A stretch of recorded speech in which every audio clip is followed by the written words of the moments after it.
Is joining me right now to weigh in on all of this is former CIA station chief, Fox News contributor Daniel Hoffman. Daniel, it's good to see you.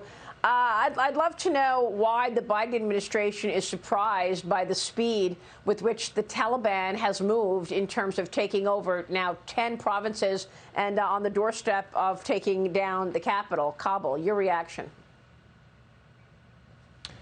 Yeah, well, I think when you look back at the history over the past 20 years, the United States spent roughly $1 trillion to train and equip approximately 300,000 Afghan security forces.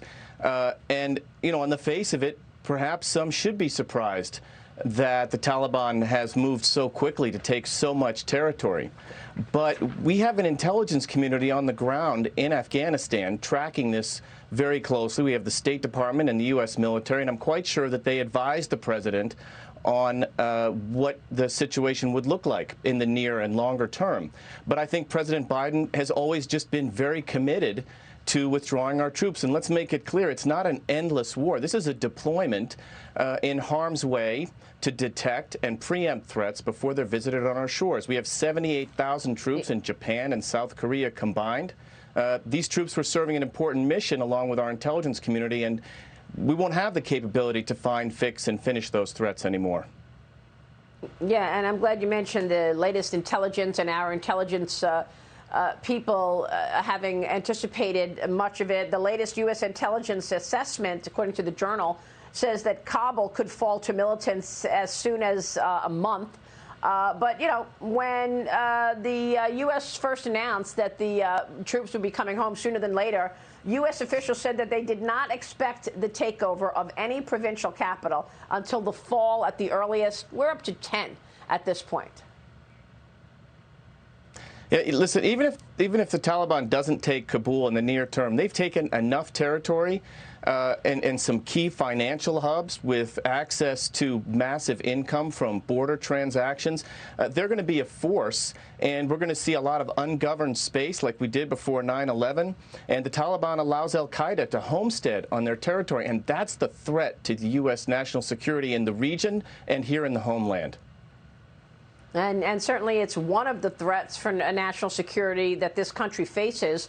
It seems like foreign policy elsewhere is also blowing up. A Pentagon spokesperson says that the Defense Secretary, Lloyd Austin, has yet to speak with his Chinese counterpart since taking office. We're talking 7 months. I mean, China has refused requests for talks between Austin and the vice chairman of the Central Military Commission, whom the U.S. sees as more powerful and influential than China's defense minister.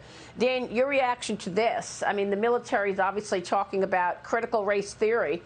How focused are they on the China threat? Well, General Mattis met with General Xu, his counterpart, back in 2018 to discuss contentious issues. I think this is just China showing their displeasure at the United States and General Austin in particular, because General Austin called out China in Singapore for China militarizing the South China Sea. We know we're very concerned about their buildup and threats to Taiwan and their nuclear arsenal growing day by day. I think this is just China demonstrating that we have extraordinarily strained relations in the military sphere, not to mention their full-throttled espionage and efforts to steal our intellectual property as well. Yeah. So, what is the answer here, Daniel? In your thoughts, in terms of China and the threat? We've been talking about this for a few years now, and it seems like the CCP is only getting stronger.